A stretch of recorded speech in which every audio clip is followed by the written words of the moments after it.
ಸೋಮ ಹೇಳ್ತಾನೆ ಪುಷ್ಪನು ಅದೇ ಟೈಮಲ್ಲಿ ಜೈಲಲ್ಲಿ ಇರ್ತಾನೆ.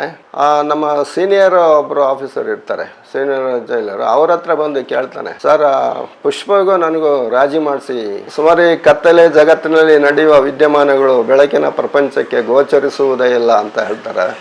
ಇದು ಯಾವಾಗಲೂ ಅದು ಪಂಚೆ ಇರ್ತಾನೆ, ಪಂಚೆ ಶರ್ಟು, ಲುಂಗಿ ಶರ್ಟು. ಆ ಒಂದು ಸೋಮನು ಅಷ್ಟು ಲುಂಗಿ ಶರ್ಟಲ್ಲೇ ಇರ್ತಾರೆ ಜೈಲಲ್ಲಿ ಇರ್ಬೇಕಾದ್ರೆ. ನೇರವಾಗಿ ಹೇಳ್ತಾನೆ, ಅಂದ್ರೆ ಸೋಮನ್ ಮುಂದೆ ಹೇಳೋದಿಲ್ಲ, ಸೋಮನಿಗೆ ಆಬ್ಸೆಂಟಲ್ಲಿ ನಾವು ಕೇಳೋದು, ಯಾರಿಗೋ ಪುಷ್ಪಂಗೆ. ಸೆಂಟ್ರಲ್ ಜೈಲಲ್ಲಿ ನಮ್ದು ಜನರಲ್ ಡ್ಯೂಟಿ ಇರುತ್ತದೆ.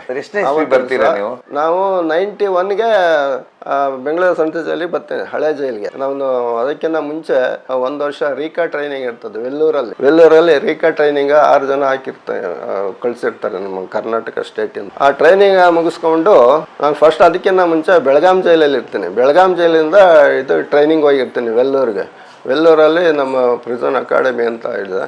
4 ಸ್ಟೇಟ್, ಸದರ್ನ್ ಸ್ಟೇಟ್ಸ್ ಎಲ್ಲ ಸೇರಿ ಒಂದು ಟ್ರೈನಿಂಗ್ ಇನ್ಸ್ಟಿಟ್ಯೂಟ್ ಮಾಡಿದ್ದು. ಕರ್ನಾಟಕ, ಕೇರಳ, ತಮಿಳುನಾಡು, ಆಂಧ್ರ ಎಲ್ಲ ಸ್ಟೇಟ್ಗೆ ಒಂದು ಟ್ರೈನಿಂಗ್ ಇನ್ಸ್ಟಿಟ್ಯೂಟ್, ಪ್ರಿಸನ್ ಆಫೀಸರ್ಗೆ ಸಪ್ರೇಟ್ ಅದು. ಅಲ್ಲಿ ಟ್ರೈನಿಂಗ್ ಮುಗಿಸ್ಕೊಂಡು ನಾವು ಬೆಂಗಳೂರು ಹಳೆ ಜೈಲಿಗೆ ಬರ್ತೀವಿ. ಬೆಂಗಳೂರಲ್ಲಿ ಟ್ರೈನಿಂಗ್ ಮುಗಿಸ್ಕೊಂಡು ನಾನು ಜೂನ್ ತಿಂಗಳಿಗೆ 91 ಜೂನ್ ತಿಂಗಳಿಗೆ ಬೆಂಗಳೂರು ಸೆಂಟ್ರಲ್ ಜೈಲಿಗೆ ಬಂದು ರಿಪೋರ್ಟ್ ಮಾಡ್ಕೊಂಡು. ಅವಾಗ ಆಗಿನ ಕಾಲದಲ್ಲಿ ನಾವು ಬಂದಾಗ ಇವರು ತನ್ವೀರ್ ಅಹಮದ್ ಇರ್ತಾನೆ, ಕೋಳಿ ಫಯಾಜ್ ಇರ್ತಾನೆ. ಕೋಳಿ ಫಯಾಜು ಆಗಿನ ಕಾಲಕ್ಕೆ ಬೇರೆ ಇದರಲ್ಲಿ ಜೀವಾವಧಿ ಶಿಕ್ಷೆ ಆಗಿರುತ್ತೆ. ಕೋಳಿ ಫಯಾಜ್ ಅಂತ ಇರ್ತಾನೆ. ಈಗ ಈಸ್ ನೋ ಮೋರ್, ಎಲ್ಲ ಒಂದು ಮತ್ತೆ ಡೆತ್ ಆಗಿದ್ದಾನೆ.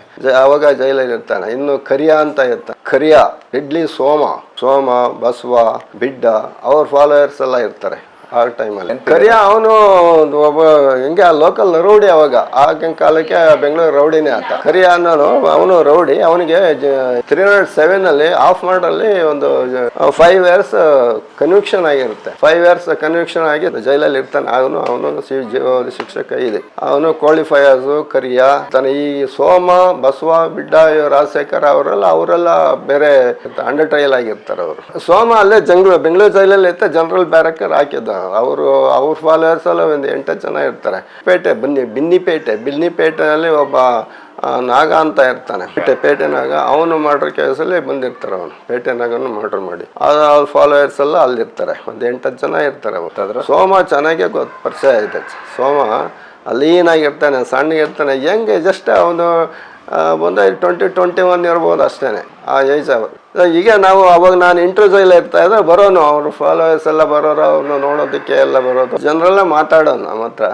ಈಗ ಯಾರೆಲ್ಲ ಬರೋರು, ಮಾತಾಡ್ಕೊಂಡು ಹೋಗೋರು ಎಲ್ಲ ಮಾಡ್ತಾ ಇದ್ರು. ಅವರಿಗೆ ತಿಂಡಿ ಏನೋ ಅದಕ್ಕೆ ತರಿಸ್ಕೊಂಡವರು, ಅದು ಬೇಕಾದವು ಮಾತಾಡೋರು. ಬಂದು ಸುಮಾರು ಜನ ಬರೋರು, ಮಾತಾಡ್ಕೊಂಡು ಹೋಗೋರು. ಜನರಲ್ ಇಂಟರ್ವ್ಯೂ ಹಾಕೋರು, ಇಂಟ್ರ್ಯೂ ಬರ್ಸೋರು. ಸಪ್ರೇಟ್ ಇಂಟ್ರ್ಯೂಗೆ ಬೇರೆ ಸ್ಟಾಫ್ ಇರ್ತಾರೆ, ಹೊರಗಡೆ ಇರ್ತಾರೆ. ಬಂದು ಇಂಟ್ರ್ಯೂ ಬರ್ಸೋರು. ಅವ್ರ ಲಿಸ್ಟೆಲ್ಲ ಕರೆಸಿ ಲಿಸ್ಟ್ ಕಳ್ಸೋರು ನಮಗೆ. ನಾವು ಅವ್ರ ಯಾರು ಇಂಟ್ರ್ಯೂ ಬರೆಸಿದ್ದಾರೆ ಅವ್ರನ್ನೆಲ್ಲ ಅನೌನ್ಸ್ ಮಾಡಿ ಒಳಗಡೆ ಕರೆಸ್ತಾ ಇದ್ದು. ಬಂದು ಮಾತಾಡ್ಕೊಂಡು ಹೋಗ್ತಾ ಇದ್ರು. ಸೋಮ ನಮ್ಮ ಹತ್ರ ಜನರೆಲ್ಲ ಅವನು ಎಲ್ಲ ಮಾತಾಡ್ಕೊಂಡು ಹೋಗೋರು ಬರೋರು. ಆ ಮಧ್ಯ ಒಂದು ಹುಡುಗಿನ ಲವ್ ಮಾಡಿದ್ದ, ಯಾರು ಸೋಮ. ಅವಾಗ ಒಂದ್ಸಲಿ ಕರೆಸಿದ್ದ ಜೈಲ್ ಹತ್ರ. ಸೊಸೆಲ್ಲ ಮಾತಾಡ್ತಾ ಇದ್ದ, ಹೇಗೆ ಅಂತ ಮದುವೆ ಮಾಡ್ಕೊಂತ ಹೇಳಿದ್ದೆ ನಾನು. ಅದು ಜೈಲಿಂದ ಆಮೇಲೆ ಮಧ್ಯ ಅವನು ಇರಬೇಕಾದ್ರೆ ಮಧ್ಯ ಜೈಲಲ್ಲಿ ಸ್ವಲ್ಪ ಗಲಾಟೆ ಆಯಿತು. ಗಲಾಟೆ ಆಗಿ ಅವನ ಬೆಳಗಾಂ ಜೈಲಿಗೆ ಶಿಫ್ಟ್ ಮಾಡಿದ್ದು, ಬೆಳಗಾಂ ಜೈಲಿಗೆ ಟ್ರಾನ್ಸ್ಫರ್ ಮಾಡಿದ್ದು. ಅವಾಗೆಲ್ಲ ಹೋದ್ರು. ಆಮೇಲೆ ಬೆಳಗಾಂ ಜೈಲಿಂದ ಕೋರ್ಟಿಗೆ ಬರೋನು. DR ಪೊಲೀಸ್ ಕಸ್ಟಡಿ ಬಂದು ಅವ್ರು ಕರ್ಕೊಂಬಂದು ಹಂಗೆ ಹೊರಟೋಗೋರು. ಹಂಗೆ ಒಂದೊಂದು ಸಲ ಇಲ್ಲ ರೂಟಾಗಿ ಬಂದು ಮತ್ತೆ ಬೆಂಗಳೂರು ಜೈಲಿ ಉಳ್ಕೊಳೋರು, ಹೀಗೆ ಹೋಗೋರು. ಆಮೇಲೆ ಬೆಳಗಾವಿಂದ ಹಾಗೆ ಹೋಗ್ತಾ ಇರ್ಬೇಕಾದ್ರೆ ಮತ್ತೆ ದುಡ್ಡು ಹಿಂಗೆ ರೋಲ್ ಕಾಲ್. ಈಗ ಆ ಏರಿಯಾದಲ್ಲೆಲ್ಲ ಆ ವೈಸ್ಟವರು ಏನೇನೋ ಅವರೆಲ್ಲ ದಂಧೆಗಳು ಇರ್ತಾರೆ. 2 ನಂಬರ್ ದಂಧೆ ಯಾರೇನು ಮಾಡ್ತಾರೆ ಅವರೆಲ್ಲ ಮಾಮೂಲು ಕೊಡೋರು. ಈಗೆಲ್ಲ ಈಗ ರೊಟೇಷನ್ ಮಾಡ್ತಾಯಿದ್ರು, ತಗೊಂಡವರು ಬರೋರು. ಬಟ್ ಅಂಥದ್ದು ದುಡ್ಡೇನು ಅಷ್ಟೇನೆ ಇರಲಿಲ್ಲ ಅವಾಗ. ಆಗಿಂದಾಗ ಆಗ್ತಾನೆ ಎಂಟ್ರ್ ಆಗಿದ್ದ ಅವನು. ಅದು ರೌಡಿಸಮ್ಗೆ ಆಗ್ತಾನೆ ಎಂಟ್ರ್ ಆಗಿದ್ದ. ಸುಮಾರು ತುಂಬಾ ಫಾಲೋವರ್ಸ್ ಇದ್ರು, ಮೇಲೆ ಫಾಲೋವರ್ಸ್ ಇದ್ರು ಆಗಿನ ಕಾಲಕ್ಕೆ. ಎಲ್ಲ ಸ್ಟೂಡೆಂಟ್ಸ್ ಮತ್ತೆ ಅಲ್ಲಿ ಇಲ್ಲಿ ಎಂಪ್ಲಾಯ್ಡ್ ಇವ್ರು ಇರ್ತಾರಲ್ಲ ಹುಡುಗರು, ಅಂಥವ್ರೆಲ್ಲ ಆ ಏರಿಯಾದವರು, ಯಾರೋ ಕಾಟನ್ ಪೇಟೆ ಏರಿಯಾದೆಲ್ಲ ಫಾಲೋವರ್ಸ್ ಅವನಿಗೆ. ಹಾಗೆ ಬರೋರು ಹೋಗೋರು ಮಾತಾಡ್ಕೊಂಡು ಹೀಗೆಲ್ಲ ಮಾಡೋರು. ಅದು ನಿಮಗೆ ಲಾಸ್ಟ್ ಅವನು ಅದು ಹೊರಗೆ ಹೋದ್ಮೇಲೆ ಮತ್ತೆ ಬರ್ಲಿಲ್ಲ ಅವನು. ಬಸವ ಅವನು ಅವನ ಜೊತೆನಲ್ಲೇ ಟ್ರಾನ್ಸ್ಫರ್ ಮಾಡಿದೆ, ಅದಕ್ಕೆ ಬೆಳಗಾವಿ ಟ್ರಾನ್ಸ್ಫರ್ ಮಾಡಿದ್ದು. ಬಸವ ಮತ್ತೆ ರಾಜಶೇಖರ್ ಅನ್ನೋನು ಮಾತ್ರ ಇದ್ದ ಅಲ್ಲಿ. ಏನ್ ಗಲಾಟೆ ಸರ್ ಅದು ಅವತ್ತಾಗಿದ್ದ? ಈಗ ಬೇರೆ ಬೇರೆ ರೈವಲ್ರಿ ರೋಡಿಗಳು ಇರ್ತಾರಲ್ಲ, ಸೊ ಅವರ ಆಮೇಲೆ ಅದೇ ಟೈಮಲ್ಲಿ ಪುಷ್ಪ ಅಂತ ಇದ್ದ, ಅವನು ಕಾಟನ್ ಪೇಟೆಯವನು. ಪುಷ್ಪ ರಾಜೇಂದ್ರ ಅಂತ. ಪುಷ್ಪ ಮತ್ತೆ ಸೋಮ ಇಬ್ರು ರೈವಲ್ರಿ, ಡೆಡ್ ಆಪೋಸಿಟ್ ಅವರು, ರೈವಲ್ರಿ ಗ್ಯಾಂಗ್. ಒಂದ್ಸಲಿ ಸೋಮ ಹೇಳ್ತಾನೆ, ಪುಷ್ಪನು ಅದೇ ಟೈಮಲ್ಲಿ ಜೈಲಲ್ಲಿ ಇರ್ತಾನೆ. ನಮ್ಮ ಸೀನಿಯರ್ ಒಬ್ರು ಆಫೀಸರ್ ಇರ್ತಾರೆ, ಸೀನಿಯರ್ ಜೈಲರ್, ಅವ್ರ ಹತ್ರ ಬಂದು ಕೇಳ್ತಾನೆ, ಸರ್ ಪುಷ್ಪಗೂ ನನಗೂ ರಾಜಿ ಮಾಡಿಸಿ ಅಂತ ಹೇಳ್ತಾನೆ. ಯಾರು ಅವನು ಸೋಮ ಕೇಳ್ಕೊಳ್ತಾನೆ. ಸೋಮ ಬಂದು ಸೀನಿಯರ್ ಜೈಲರ್ ಹತ್ರ, ಪುಷ್ಪಗೂ ನನಗೂ ರಾಜಿ ಮಾಡಿಸಿ ಸರ್, ಅದು ಚೆನ್ನಾಗಿರ್ತೀವಿ ಹಾಗೆ ಅಂತ ಹೇಳಿ. ಅದೇ ನಮ್ಮ ಸೀನಿಯರ್ ಆಫೀಸರ್ ಒಬ್ರು ಅವ್ರ ಹತ್ರ ಕೇಳ್ತಾರೆ, ಪುಷ್ಪನ ಹತ್ರ, ಈಗ ರಾಜಿ ಮಾಡ್ಕೊಳ್ತೀನಿ ಕೇಳ್ತಾ ಇದ್ದಾರೆ, ರಾಜಿ ಮಾಡಿಸಿ ಅಂತ ಕೇಳ್ತಾ ಇದ್ದಾನೆ ಸೋಮ, ಏನ್ ನಿನ್ನ ಅಭಿಪ್ರಾಯ ಏನು ಅಂತ ಕೇಳ್ತಾರೆ. ಅವಾಗ ಪುಷ್ಪ ಹೇಳ್ತಾನೆ, ಸರ್ ಇದು ರಾಜಿಗೆ ನಾನು ತಯಾರಿಲ್ಲ ಸರ್, ನಾನು ಅವ್ರದ್ದು ಏನೋ ಪ್ಲಾನ್ ಬೇರೆ ಇದೆ, ಅದಕ್ಕೂ ನಾನು ಒಪ್ಪೋದಿಲ್ಲ ಸರ್, ಅದು ಅವ್ರ ದಾರಿ ಅವ್ರದ್ದು, ನಮ್ಮ ದಾರಿ ನಮ್ದು, ಇಲ್ಲ ಸರ್ ರಾಜಿಗೆ ಒಪ್ಪೋದಿಲ್ಲ ಅಂತ ಅವನು ಹೇಳ್ತಾನೆ. ಪುಷ್ಪ ಹೇಳ್ತಾನೆ. ಇದು ನಿಮ್ ಪಕ್ಕ ಐ ವಿಟ್ನೆಸ್ ನಮ್ಮ ಎದುರುಗಡೆ ಮಾತಾಡಿದ್ದು. ಎಲ್ಲಿ ನಡೀತಿದೆ ಕತೆ? ಅದೆಲ್ಲ ನಮ್ಮ ಆಫೀಸ್ ಮುಂದಗಡೆ ವರಂಡ ಇರ್ತದೆ, ನಮ್ಮ ಆಫೀಸ್ ಹತ್ರ ಅವರು ಹೋಗ್ತಾ ಬರ್ತಾ ಇರ್ತಾರೆ. ಈ ಜನರಲ್ಲಿ ಇದರಲ್ಲಿ ಈಚೆ ಬಿಟ್ಟಿರ್ತೇವಲ್ಲ, ಅವಾಗ ಬರೋದು ಹೋಗೋದು ಇಲ್ಲಿ ಇರ್ತಾರೆ, ಹಾಗೆ ಬರೋದು ಹೋಗೋದು. ಆ ಪುಷ್ಪ ಸ್ವಲ್ಪ ಮಟ್ಟವಾದ ಆಳು, ಚೆನ್ನಾಗಿರ್ತಾನೆ, ಸ್ವಲ್ಪ ಬಲಿಕೆ ಆಗಿರ್ತಾನೆ, ಅಂತ ನಾರ್ಮಲ್ ಆಗಿ ಇರ್ತಾನೆ, ಕುಳ್ಳ ಆಗಿರ್ತಾನೆ, ಇರ್ತಾನೆ ಅವನು. ಇದು ಯಾವಾಗಲೂ ಅದು ಪಂಚೆ ಇರ್ತಾನೆ, ಪಂಚೆ ಶರ್ಟು, ಲುಂಗಿ ಶರ್ಟು. ಒಂದು ಸೋಮನು ಅಷ್ಟು ಲುಂಗಿ ಶರ್ಟ್ ಅಲ್ಲೇ ಇರ್ತಾರೆ ಜೈಲಲ್ಲಿ ಇರ್ಬೇಕಾದ್ರೆ ಲುಂಗಿ ಶರ್ಟ್ ಅಲ್ಲೇ ಇರ್ತಾರೆ. ಇವ್ರದೆಲ್ಲ ಪ್ಯಾಂಟ್ ಶರ್ಟ್ ಎಲ್ಲ ಹಾಕೋದಿಲ್ಲ. ಕೋರ್ಟ್ಗೆ ಹೋಗ್ಬೇಕಾದ್ರೆ ಪ್ಯಾಂಟ್ ಶರ್ಟ್ ಹಾಕೊಂಡು ಹೋಗೋರು, ಜನರಲ್ಲಾಗಿ ಒಳಗಡೆ ಇರ್ಬೇಕಾದ್ರೆ ಲುಂಗಿ ಶರ್ಟಲ್ಲೇ ಇರೋರು. ಹಾಗೆ ಪ್ಲಾನ್ ಇದೆ. ನಾನು ರಾಜಿಗೆ ಒಪ್ಪಲ್ಲ ಅಂತ ಹೇಳ್ತಾನೆ, ನೇರವಾಗಿ ಹೇಳ್ತಾನೆ. ಅಂದ್ರೆ ಸೋಮನ್ ಮುಂದೆ ಹೇಳೋದಿಲ್ಲ, ಸೋಮನಿಗೆ ಆಬ್ಸೆಂಟಲ್ಲಿ ನಾವು ಕೇಳೋದು, ಯಾರಿಗೋ ಪುಷ್ಪಂಗೆ. ಸೋಮ ಬೇರೆ ಕಡೆ ಇರ್ತಾನೆ, ಹಿಂದೆ ದೂರದಲ್ಲಿ ನಿಂತಿರ್ತಾನೆ. ಅವಾಗ ಆಬ್ಸೆಂಟ್ ಅವನಿಗೆ ಕೇಳ್ತೀವಿ ಪುಷ್ಪ ಒಪ್ಪೋದಿಲ್ಲ, ರಾಜಿಗೆ ಒಪ್ಪಲ್ಲ. ಆಗಲ್ಲ ಸರ್, ಅದು ಸಾಧ್ಯವಾಗೋದು ಮಾತು, ನಮ್ಮ ದಾರಿ ನಮ್ಮದು, ಅವ್ರ ದಾರಿ ಅವ್ರದ್ದು, ಬೇಡ ಬಿಟ್ಬಿಡಿ ಸರ್ ಅಂತ ಹೇಳ್ತಾನೆ ಪುಷ್ಪ ಕಥೆಯಲ್ಲಿ. ಸೊ ಮುಂದೆ ಹಾಗೆ ಆಮೇಲೆ ಪುಷ್ಪ ಇರ್ತಾನೆ, ಪುಷ್ಪ ರಿಲೀಸ್ ಆಗಿ ಹೋಗ್ತಾನೆ. ಆಮೇಲೆ ಸೋಮನ ಯಾವ ಗಲಾಟೆನಲ್ಲಿ ಇದಕ್ಕೆ ಬೆಳಗಾಂ ಜೈಲಿಗೆ ಟ್ರಾನ್ಸ್ಫರ್ ಮಾಡ್ತೀವಿ. ಈ ರೀತಿ ಯಾವ್ದು ಬೇರೆ ಘಟನೆ ನಡೆಯುದಿಲ್ಲ ಜೈಲ್ ಒಳಗೆ? ಈ ರೀತಿ ರೌಡಿಗಳ ಮಧ್ಯೆ ಡೀಲಿಂಗು ಏನಾದ್ರೂ ನಡೆದಿತ್ತ ನೀವಿದ್ದಾಗ? ಸುಮಾರು ಈ ಕತ್ತಲೆ ಜಗತ್ತಿನಲ್ಲಿ ನಡೆಯುವ ವಿದ್ಯಮಾನಗಳು ಬೆಳಕಿನ ಪ್ರಪಂಚಕ್ಕೆ ಗೋಚರಿಸುವುದೇ ಇಲ್ಲ ಅಂತ ಹೇಳ್ತಾರೆ. ಹಾಗೆ ನಡೀತಾ ಇರ್ತದೆ. ಇವೆಲ್ಲ ಕತ್ತಲೆ ಜಗತ್ತಲ್ಲಿ ನಡೆಯೋದು, ನಮ್ಮ ನೋಟಿಸಿಗೆ ಬರೋದೇ ಇಲ್ಲ, ಒಳಗೆ ನಡೆದೋಗುತ್ತೆ. ಹಾಗೆ ಅಂಥವೆಲ್ಲ ನಡೀತಾ ಇರ್ತವೆ. ಸೊ ಇದೆಲ್ಲ ಸಾಮಾನ್ಯ. ಇದು ಸೋಮನು ಬೆಳಗಾಂ ಜೈಲಿಂದ ಬೆಂಗಳೂರಿಗೆ ಕೋರ್ಟಿಗೆ ಬಂದಾಗ ಆ ಕೋರ್ಟ್ ಹತ್ರದಿಂದ ಎಸ್ಕೇಪ್ ಆಗಿಬಿಟ್ಟಿದ್ದ, ಪೊಲೀಸ್ ಕಸ್ಟಡಿಯಿಂದ ಎಸ್ಕೇಪ್ ಆಗಿದ್ದ. ನಿಮ್ಗೆ ಗೊತ್ತಿತ್ತದು? ಅದು ಗೊತ್ತು, ಅವಾಗ ನಾವು ಅಲ್ಲೇ ಇದ್ವಿ. ಎಸ್ಕೇಪ್ ಆಗಿ ಆದ ನಂತರ ಅವನು ಪೊಲೀಸ್ ಹುಡುಕ್ತಾ ಇರ್ತಾರೆ. ಇದ್ರೆ ಒಂದ್ಸಲಿ ಅವನು ಎಲ್ಲ ಆಟೋದಲ್ಲಿ ಎಲ್ಲ ಹೋಗುವಾಗ ಎನ್ಕೌಂಟರ್ ಮಾಡ್ಬಿಡ್ತಾರೆ. ಅದು ಸುದ್ದಿ ಗೊತ್ತಾಗುತ್ತೆ. ನಾವಾಗ ಬೆಂಗಳೂರು ಹಳೆ ಜೈಲಲ್ಲೇ ಇದ್ವಿ, ಸರ್ವಿಸ್ ಗೊತ್ತಾಯ್ತು ಅವನ್ ಡೆತ್ ಆಗಿತ್ತು. ಇದಾದ್ಮೇಲೆ ನೀವು 1 ವರ್ಷ 2 ವರ್ಷ ನೀವು ಹಾಗೆ ಇರ್ತೀರಾ? ಅಲ್ಲೇ ಆಗಿರ್ತೇವೆ. 91 95 ವರೆಗೂ ಅಲ್ಲೇ ಇರ್ತೇನೆ ಸರ್ವೀಸು. 95 ಮೇ 5ನೇ ತಾರೀಕು ಇವನು ಬಲರಾಮನ್ನು ಮರ್ಡರ್ ಆಗುತ್ತೆ. ಇದು ನಮ್ಮ ಜೈಲು ಇಲಾಖೆಯಲ್ಲಿ ಒಂದು ಕರಾಳ ದಿನ. ನಮ್ಮ ಜೈಲು ಇಲಾಖೆಯಲ್ಲಿ ಹಿಸ್ಟ್ರಿನಲ್ಲಿ ಜೈಲು ಜುಡಿಷಿಯಲ್ ಕಸ್ಟಡಿಯಲ್ಲಿ ಮರ್ಡರ್ ಆಗಿದ್ದು ಅದು ಬಲರಾಮಂದು ಇದು ಫಸ್ಟು ನಮ್ಮ ಜೈಲು ಇಲಾಖೆಯಲ್ಲಿ ಆಗಿದ್ದು. ಇದು ಅದುವರೆಗೆ ಯಾವುದು ಜೈಲು ಕಸ್ಟಡಿಯಲ್ಲಿ ಮರ್ಡರ್ ಆಗಿರೇ ಇರಲಿಲ್ಲ. ಕರ್ನಾಟಕದಲ್ಲೇ ಆಗಿರಲಿಲ್ಲ. ಅದೇ ಫಸ್ಟು ಜೈಲಲ್ಲಿ ಮರ್ಡರ್ ಆಗಿದ್ದು ಬಲರಾಮನ್ ಮಾಡಿದ್ರೆ ಫಸ್ಟ್ ಅದು. ಆಮೇಲೆ ಮತ್ತೆ ಬೇರೆ ಕಡೆ ಎಲ್ಲ ಆಗ್ತವೆ, ಅಲ್ಲಿವರೆಗೆ ಆಗಿರಲಿಲ್ಲ. ಅದೇ ಫಸ್ಟು ಜೈಲಲ್ಲಿ ಮರ್ಡರ್ ಆಗಿದ್ದು. ಯಾವಾಗ ಬರ್ತಾನೆ ಸರ್ ಬಲರಾಮ ಬೆಂಗಳೂರು ಜೈಲಿಗೆ ಮತ್ತೆ ಬರ್ತಾನೆ. ಈಗ ಅದಕ್ಕಿಂತ ಮುಂಚೆ ಒಂದು 15 ದಿವಸ ಬಂದು ರಿಲೀಸ್ ಆಗಿ ಹೋಗಿರ್ತಾನೆ. ಯಾವುದೋ ಆಬ್ಸೆಂಟ್ ಕೇಸಲ್ಲಿ, ಬೇರೆ ಕೇಸ್ಗಳಿರ್ತವೆ, ಕೋರ್ಟ್ಗೆ ಹೋಗದ NW ಇಶ್ಯೂ ಆಗಿ, ವಾರಂಟ್ ಇಶ್ಯೂ ಆಗಿ ಮತ್ತೆ ಅರೆಸ್ಟ್ ಮಾಡಿ ಹಾಕಿರ್ತಾರೆ. ಮತ್ತೆ ಇದ್ದು ಒಂದು 15 ದಿವಸ ತಿಂಗಳು ಇದ್ದು ಮತ್ತೆ ರಿಲೀಸ್ ಆಗಿ ಹೋಗಿರ್ತಾನೆ.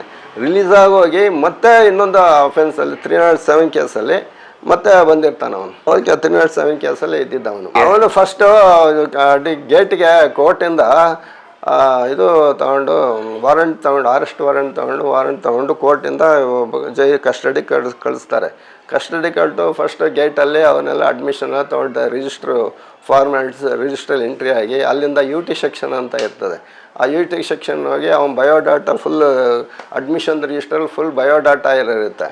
ಅದರಲ್ಲಿ ಎಂಟ್ರಿ ಮಾಡಿ ಆಮೇಲೆ ಅವನ್ನ ಬ್ಯಾರಕ್ಕೆ ಕಳಿಸ್ತೀವಿ ಸಫ್ರೇಟ್. UT ಸೆಕ್ಷನ್ ಅಂದ್ರೆ ಏನು sir? UT section under trial section ಅಂತ, purely under trial section. Under trial ಸೆಕ್ಷನ್ನೇ ಬೇರೆ, ಕನ್ವಿಕ್ಟ್ ಸೆಕ್ಷನ್ನೇ ಬೇರೆ. ಅಂಡರ್ ಟ್ರಯಲ್ ಸೆಕ್ಷನ್ನು ಬರೀ ಆಗಿಂದ ಅಡ್ಮಿಷನ್ ಬಂದಿರೋ. ಕನ್ವಿಕ್ಷನ್ ಸಜಾ ಶಿಕ್ಷೆ ಆಗಿರೋ ಕೈದಿಗಳು ಸಪ್ರೇಟ್, ಅದೇ ಬೇರೆ ಸೆಕ್ಷನ್ ಬೇರೆ ಇರ್ತವೆ. ನೀವು UT ಸೆಕ್ಷನ್ ಕಳಿಸ್ತೀರಾ? ಹೌದು. ಅವಾಗ ಅವನು ಅದೇ ಹೆಂಗಾಗಿರ್ತಾನೆ, ಅಲ್ಲೊಂದು 35 ಇಯರ್ಸ್ ಒಳಗೆ ಅವನು ವಯಸ್ಸಿದ್ದು. ಹೆಂಗಿರ್ತಾನೆ, ಹೆಂಗೆ ಚಾಪ್ ಇರ್ತಾನಲ್ಲ, ನಾರ್ಮಲ್ ಆಗಿರ್ತಾನೆ. ಬಾಡಿ ಅಂತ ಬಲ್ಕಿ ಆ ಥರ ಏನಿಲ್ಲ, ನಾರ್ಮಲ್ ಆಗೇ ಇರ್ತಾನೆ, ಸಾಫ್ಟಾಗೇ ಇರ್ತಾನೆ, ಸ್ಮಾರ್ಟ್ ಆಗಿರ್ತಾನೆ. ಜೈಲಲ್ಲಿ ಇರಬೇಕಾದ್ರೆ ಅಂಡರ್ ಟ್ರಯಲ್ ಎಲ್ಲ ಸಿವಿಲ್ ಡ್ರೆಸ್ ಹಾಕಿರ್ತಾನೆ. ಅವನು ಮನೆಯಿಂದ ಇದಕ್ಕೆ ನೈಟ್ ಡ್ರೆಸ್ ತರಿಸ್ಕೊಂಡಿರ್ತಾನೆ. ಜುಬ್ಬಾ ಮತ್ತು ಪೈಜಾಮ, ಪಟ್ಟೆ ಜುಬ್ಬಾ ಪೈಜಾಮ ಎತ್ಕೊಂಡು ಹಾಕ್ಕೊಂಡಿರ್ತಾನೆ ಜೈಲಲ್ಲಿ. ಯಾರು? ಬಲರಾಮ ತರಿಸ್ಕೊಂಡಿರ್ತಾನೆ. ಆ ದಿನಚರಿ ಏನು ಹೇಗೆ, ಈಗ ನಮ್ಮದು ಜೈಲ್ ದಿನಚರಿ ಅಂತಂದರೆ, ಈ ಬೆಳಗ್ಗೆಯಿಂದ ಸಂಜೆ 6 ಗಂಟೆವರೆಗೆ ನಾವು ಈಚೆ ಬಿಟ್ಟಿರ್ತೀವಿ. ಬೆಳಿಗ್ಗೆ 7 ಗಂಟೆಗೆ ಓಪನ್ ಮಾಡಿಬಿಟ್ರೆ ಇನ್ನು ಸಂಜೆ 6 ಗಂಟೆವರೆಗೆ ಈಚೆನೇ ಇರ್ತಾರೆ. ಅಂದರೆ ಮಧ್ಯ 11ರಿಂದ 3 ಗಂಟೆವರೆಗೆ ಲಾಕ್ ಮಾಡಿರ್ತೀವಿ. 3-4 ಗಂಟೆವರೆಗೆ ಒಳಗಡೆ ಬ್ಯಾರಕ್ಕಲ್ಲಿ ಲಾಕ್ ಮಾಡಿರ್ತೀವಿ. ನಂತರ 4 ಗಂಟೆಗೆ ಈಚೆ ಬಿಡ್ತೀವಿ. ಈಚೆ ಬಿಟ್ಟು ಅವರು ದಿನಚರಿ ಊಟ ಎಲ್ಲ, ರಾತ್ರಿ ಊಟ ನಾವು 4 ಗಂಟೆಗೆ ಕೊಟ್ಟು ಸಪ್ರೇಟ್ ಸೆಲ್ಲಲ್ಲಿ ಆಪೋಸಿಟ್ ಗ್ಯಾಂಗ್ ಇರ್ತಾರಲ್ಲ, ಆಪೋಸಿಟ್ ಗ್ಯಾಂಗ್ ಅಟ್ಯಾಕ್ ಮಾಡ್ತಾರೆ ಅನ್ನೋ ಭಯ ಅವ್ರಿಗೆ. ನಾವು ಸೇಫ್ಟಿ ನೋಡ್ಕೋಬೇಕಲ್ಲ, ಒಳಗಡೆ ಅವ್ರಿಗೆ ಸೆಕ್ಯೂರಿಟಿ ಕೊಡಬೇಕಲ್ಲ. ಬೇಲ್ ಮೇಲೆ ಆದ್ನ ಹೋಗಿ ನಾನು ತಿರ್ಗಿ ಒಂದು 3-4 ಮಂತ್ಸಲ್ಲಿ ಇನ್ನೊಂದು ಕೇಸಲ್ಲಿ ಬರ್ತಾನೆ, ಹೊಸ ಕೇಸಲ್ಲಿ 307 ಕೇಸಲ್ಲಿ. ಅವಾಗ ಬಂದಾಗ ಸಪ್ರೇಟ್ B ಸೆಲ್ ಅಂತ ಇರ್ತದೆ. B ಸೆಲ್ ಅಂದರೆ ಆಫೀಸ್ ಮುಂದೆಗಡೆ ವಿಸಿಬಲ್ ಆಗಿ ಯಾರು ಹೋದ್ರೆ ಬಂದರೆ ವಿಸಿಬಲ್ ಆಗಿರ್ತದೆ. ಅದು ನಮಗೆ ವಿಸಿಬಲ್ ಆಗಿರಬೇಕು ಅಂತ ಕಡೆ ಸೇಫ್ಟಿಯಾಗಿ ಇಟ್ಟಿರ್ತೀವಿ. B ಸೆಲ್ ಅಂತ ಇಟ್ಟಿರ್ತೀವಿ. ಆ B ಸೆಲ್ಲಲ್ಲೇ ಇರ್ತಾನೆ, ಒಬ್ಬನೇ ಇರ್ತಾನೆ. ಅವನು ಬೆಳಗ್ಗೆ 7 ಗಂಟೆ 7:15 ಅವರು ಬರ್ತಾರೆ. ಅದು ತಟ್ಟೆ ತೊಳೆಯೋರು, ಇದು ಮಾಡೋರು, ಅವರು ಇವರು ಒಂದು ಇಟ್ಕೊಂಡಿರ್ತಾರೆ. ಜೈಲಲ್ಲೆಲ್ಲ ಕಾಮನ್ ಆ ಕಾಲಕ್ಕೆ ಇದ್ದರು. ಅವರ ಸೇವಕರನ್ನ ಇಟ್ಕೊಳ್ದವರು ಬರೋರು ಎಲ್ಲ. ಅವ್ರಿಗೆ ಯಾರು ಸ್ವಲ್ಪ ಬೀಡಿ ಸಿಗರೇಟು ಇದು ಕೊಟ್ಟು ಸಾಕು, ಬರೋವ್ರ ಕೆಲಸ ಸೇವೆ ಮಾಡಿಕೊಂಡು ಇರೋರು ಅಂತ ಇದರಲ್ಲಿ ಇದ್ದು. ಆ ಟೈಮಲ್ಲಿ ಹಿಂಗೆ ಅದು 4-5 ಜನ ಹಿಂಗೆ ಇಟ್ಕೊಂಡಿರ್ತಾನೆ ಅವ್ರ ಸಹಾಯಕ್ಕಾಗಿ. ಅವರಲ್ಲೇ ಬೇರೆಯವರು ಕಾನ್ಸ್ಪಿರಸಿ ಮಾಡಿ ಅವ್ರಿಗೆಲ್ಲ ಪ್ರಿಪೇರ್ ಮಾಡಿರ್ತಾರೆ. ಇದೆಲ್ಲ ಜೈಲ್ ಒಳಗೆ ನಡೆದಿರ್ತದೆ. ಕತ್ತಲೆ ಜಗತ್ತು ನಡಿ ವಿದ್ಯಮಾನಗಳು ಬೆಳಕಿನ ಪ್ರಪಂಚಕ್ಕೆ ಗೋಚರಿಸುವುದೇ ಇಲ್ಲ. ಹೀಗೆ 1995 ಮೇ 5ನೇ ತಾರೀಕು ಬೆಳಗ್ಗೆ ಅದೊಂದು ತಮ್ಮ ಜೈಲು ಇಲಾಖೆಯಲ್ಲಿ ಕರಾಳ ದಿನ. ಅದು ಗೊತ್ತೇ ಆಗೋದಿಲ್ಲ. ಅವು ನಡೆದಾಗ ಆಮೇಲೆ ಅದೆಲ್ಲ ಪ್ರಪಂಚಕ್ಕೆಲ್ಲ ಗೊತ್ತಾಗ್ಬಿಡ್ತದೆ. ಬೆಳಗ್ಗೆ 8 ಗಂಟೆಗೆ ಹೋಗ್ತಾನೆ. ಅವಾಗ ಅಷ್ಟೊತ್ತಿಗೆ ಅಲ್ಲಿ ಇದು ಬೆಳಗ್ಗೆನ ಇವೆಲ್ಲ ಅಟ್ಯಾಕ್ ಮಾಡಿರ್ತಾರೆ. ಬೆಳಗ್ಗೆ ಅಷ್ಟು ಅನ್ಲಾಕ್ ಬೆಳಗ್ಗೆ 7 ಗಂಟೆಗೆ ಆಗಿರ್ತದೆ. 7 ಗಂಟೆಗೆ ಆದಾಗ ಅವರೆಲ್ಲ ಬಂದು ಸುಮಾರು 7:20 30 ಇದು ಅಸಾಸಿನೇಷನ್ ನಡೆದೋಗಿರ್ತದೆ. ಅವ್ರ ರೂಮಲ್ಲೇ ಆಗಿರುತ್ತೆ. ಕೈ ಹೊತ್ತೋರು, ಕಾಲು ಹೊತ್ತೋರು, ತಟ್ಟೆ ತೊಳೆಯೋರು, ಬಟ್ಟೆ ತೊಳೆಯೋರು ಇವರೇನೆ ಬಂದು ಅಣ್ಣ ಹೇಗಿದೆಯಾ, ಚೆನ್ನಾಗಿದೆಯಾ ಅಂದ್ಕೊಂಡು ಎಲ್ಲ 4 ಜನ ಬಂದು ಕವರ್ ಮಾಡ್ತಾರೆ. ಕವರ್ ಮಾಡೋದು ಒಬ್ಬರು ಕೈ ಹಿಡ್ಕೊಳ್ತಾರೆ, ಇವ್ರು ಕಾಲು ಹಿಡ್ಕೊಳ್ತಾರೆ. ಕಾಲ ಹತ್ರ ಇಬ್ಬರು ಕೂತ್ಕೊಳ್ತಾರೆ, ಕೈ ಹತ್ರ ಇಬ್ಬರು ಕುಂತ್ಕೊಂಡಿರ್ತಾರೋ. ಇಮಿಡಿಯೇಟ್ ಅಟ್ಯಾಕ್ ಮಾಡಿಬಿಟ್ಟು ಎಲ್ಲ ಏನು ಎಲ್ಲ ವೆಪಾನ್ಗಳು ತೊಗೊಂಡೋಗಿರ್ತಾರೆ. ಅಟ್ಯಾಕ್ ಮಾಡಿ ಏನು 52 ಇಂಜುರಿ ಆಗಿರ್ತದೆ ಆಮೇಲೆ ಫುಲ್ ಇಂಟೆಸ್ಟೈನ್ ವಾಸ್ ಕಮೌಟ್. ಯಾರ್ದು? ಅದು ಬಲರಾಮಂದು. ಹಾಗೆ ಕಲ್ಲು ಎಲ್ಲ ಚುಚ್ಚಿಬಿಟ್ಟಿರ್ತಾರೆ, ಎದೆ ಕರುಳು ಇದು ಶರೀರ 52 ಇಂಜುರಿ ಆಗಿರ್ತಾರೆ. ಕೈ ಬೈ ಎದೆ ಕಲ್ಲು ಇಲ್ಲಿಂದ ಇಲ್ಲಿವರೆಗೆ ಎಲ್ಲ ಚುಚ್ಚಿಬಿಟ್ಟಿರ್ತಾರೆ. ಆ ಕರಳು ಈಚೆನೇ ಇರುತ್ತೆ. ಅದನ್ನು ಪೋಸ್ಟ್ ಮಾರ್ಟಮ್ ಮಾಡಿ ಅದನ್ನು ಇದು ಮಾಡಿ ಬಾಡಿ ಎಲ್ಲ ಕಟ್ಬಿಟ್ಟು ಅವ್ರಿಗೆ ಹ್ಯಾಂಡ್ ಓವರ್ ಮಾಡಿ